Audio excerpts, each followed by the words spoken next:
Et salut les amis, c'est le Rageux, bienvenue sur Rajafa Gaming, votre chaîne ludique. Aujourd'hui, nouveau format pour la chaîne, c'est un format que j'avais envie de faire dès le départ, néanmoins l'actualité ne s'y prêtait pas trop, ni les projets pour la chaîne.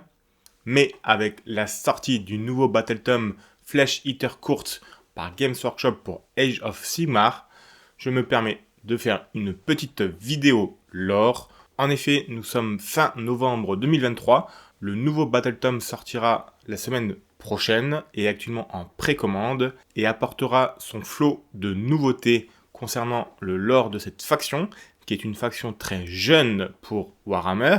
En effet, elle est apparue avec le jeu Age of Sigmar. Les différentes unités constituant les Flesh Eaters existaient déjà auparavant, mais étaient affiliées à d'autres allégeances un peu plus vastes, telles les morts-vivants et les contes vampires. Concernant la vidéo en elle-même, je me tâtais un peu sur le format. J'ai décidé de faire un format face caméra, avec une narration libre qui vient de mon interprétation de mes recherches, et non pas une simple litanie de choses que vous pourriez lire par vous-même. D'ailleurs, j'en profite pour vous dire qu'en commentaire de cette vidéo, j'ai mis les sources. Je vous laisserai donc juger de ce format dans le commentaire de la vidéo, histoire de me dire si le format actuel vous convient ou si vous voyez des axes d'amélioration.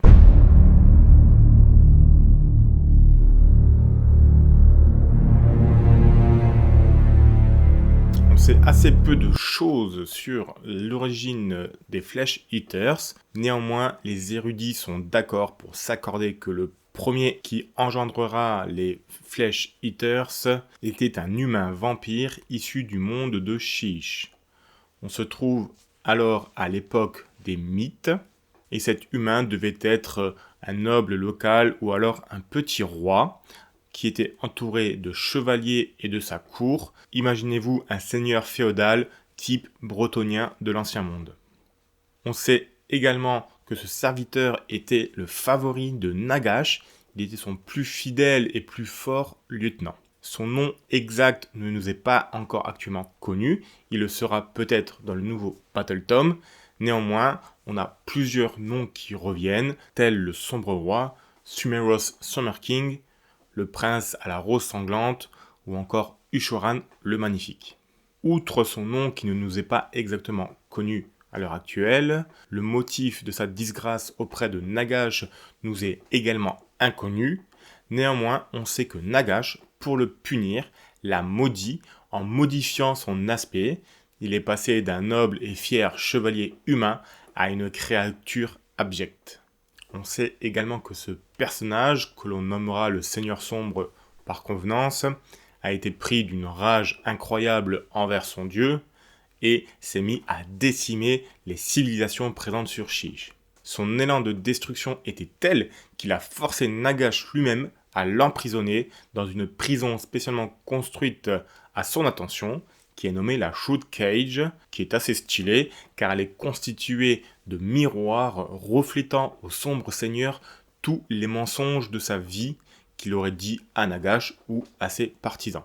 C'est une punition assez terrible pour un être, je vous le rappelle, immortel car vampire, qui voit ainsi sa volonté détruite et qui sombre ainsi peu à peu dans une funeste folie. Le temps passe et on arrive à un nouvel âge qui est dit l'âge du chaos, qui voit s'affronter Sigmar, le dieu roi, et Nagash, le dieu de la mort, pour un vieux bail de non-assistance lors d'une campagne précédente.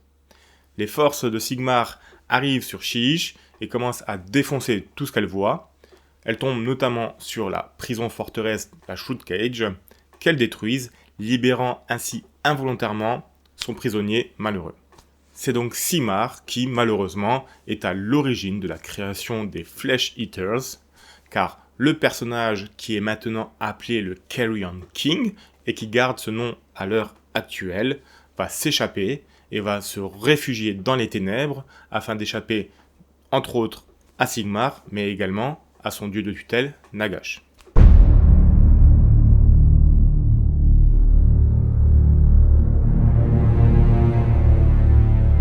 Comme on l'a vu, le Carrion King a passé une éternité emprisonné avec sa santé mentale qui s'est peu à peu érodée, et pour ne pas sombrer totalement dans la folie, il s'est construit un univers qu'on dirait parallèle dans lequel il est encore un noble roi accompagné de sa cour de preux chevaliers et toutes les autres espèces constituent des menaces, des monstres selon eux. Bien sûr, c'est une vision démente, mais qui est pour lui la réalité. Bien qu'il ait un aspect complètement hideux, il se voit tel un chevalier en armure, et tous les monstres autour de lui sont également des serviteurs, des prêtres ou des paysans humains de l'époque. C'est une vision assez originale proposée par Games Workshop. Les Flesh Eaters ne se voient pas comme des cannibales assoiffés de sang. Pour eux, ce sont de preux chevaliers qui viennent pourfendre des créatures monstrueuses. Ainsi, le Carrion King n'a qu'une seule obsession, reconstituer sa cour d'antan. Pour cela, il va choisir des seigneurs et des nobles humains encore présents sur le monde de Sheesh et va les pervertir en leur faisant boire son sang. Donc il les transforme également en une sorte de vampire, mais son sang contient aussi sa damnation de folie et tous les serviteurs qui boivent son sang sont également persuadés d'être des preux chevaliers et d'accomplir une tâche royale féodale. Ces personnages ayant bu le sang du Carrion King font partie de la classe des sycophants. Ce seront soit des serviteurs du Carrion King, soit ils s'émanciperont et obtiendront le rang de Abhorrent Ghoul King, c'est-à-dire des rois abhorrents, qui eux-mêmes partiront répandre la damnation.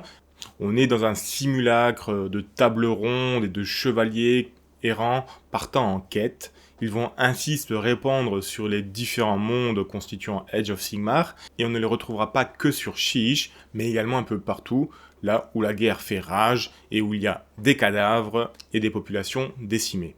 En effet, pour constituer leur force, les Abhorrent Kings se basent sur la désolation et la famine. Imaginez un monde en perpétuelle guerre, des civilisations, des cités, des champs de bataille à profusion.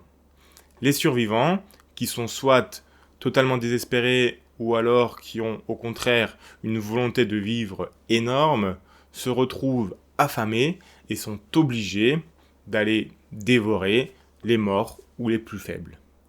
Ils sont ainsi repoussés petit à petit dans les retranchements de la folie, sans y sombrer encore totalement. Ils se retranchent dans les ruines, dans la pénombre, et constituent des petites sociétés de cannibales. Ce ne sont pas encore des Flesh Eaters, ils n'ont pas le statut de mordants. Pour cela, il faut qu'un Abhorrent Ghoul Kings ou qu'un sycophant, quel qu'il soit, les trouve. En général, les grosses populations de cannibales sont attirées par ces Ghoul Kings qui va leur proposer un festin. Encore une fois, on est dans la vision du sang, du festin, quelque chose de complètement biblique. Pour ces pauvres âmes, accepter ce festin, qui se présente à leurs yeux comme des mets succulents, mais qui en fait est de la chair fraîche et contaminée, constituera leur damnation finale. Au moment où un humain goûte les mets proposés par les sycophantes, sa vision se trouble instantanément, il oublie les ruines et la misère autour de lui et ouvre les yeux sur de preux chevaliers, une cité resplendissante. Lui-même devient un serviteur de cette grande cause et aura le statut soit de chevalier, soit de paysan ou d'homme d'armes. En réalité, il se transforme en mordant. En général, ce sont des ghouls qui sont assujettis à la volonté de leur maître. Bien sûr, les armées des Flesh Eaters ne sont pas constituées que de ghouls, il y a également d'autres types de créatures. Ces créatures, elles, sont issues du fait de boire le sang de leur roi, et selon leur nature, ils auront une transformation particulière, les transformant soit en horreur des cryptes ou en tout autre monstre dégénéré.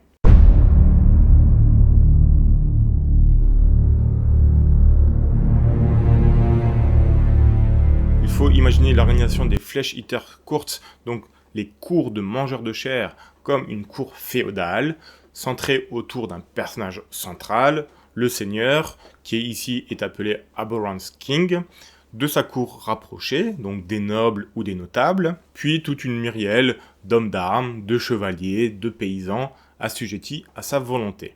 Pour eux, leur vision, c'est celle-là. Ce sont des paysans avec des cités resplendissantes qui sont attaqués par des horreurs qu'ils doivent aller pourfendre. La plupart des cours sont assez modestes, avec un personnage central et une centaine de ghouls autour de lui, mais on peut aller à plusieurs rassemblements de cours, et la cour du Carrion King, quant à elle, est vraiment un royaume à part entière. Les Flesh Eaters sont bien sûr affiliés à la mort et sont capables de s'allier avec telle ou telle faction en fonction des circonstances.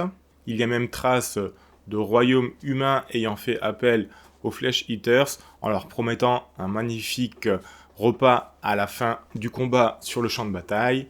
Néanmoins, ça tourne assez mal en général, les Flesh Eaters étant pris d'une frénésie de faim et s'attaquant à leurs alliés.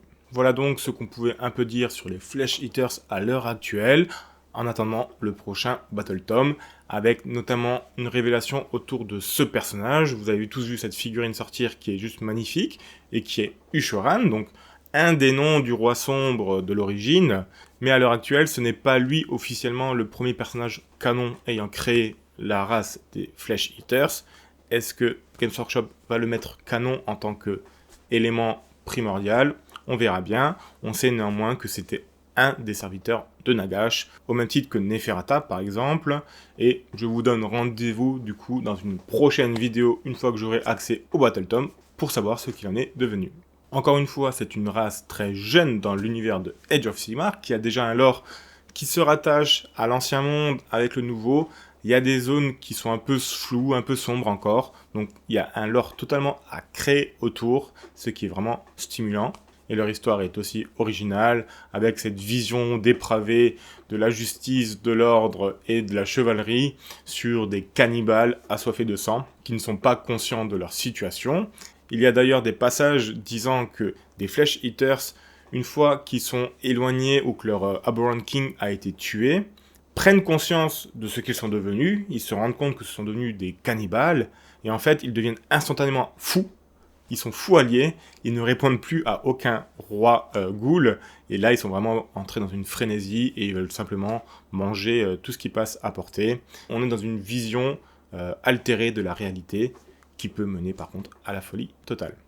Encore une fois, merci pour le visionnage, j'espère que le format assez rapide vous aura plu. Bien sûr, il y a mon interprétation de tout ce que j'ai pu lire, c'est digéré par cette petite tête et ça ressort par cette petite bouche. Il y aura bien sûr peut-être quelques petites coquilles. N'hésitez pas en commentaire si j'ai dit des grosses bêtises à nous le faire partager.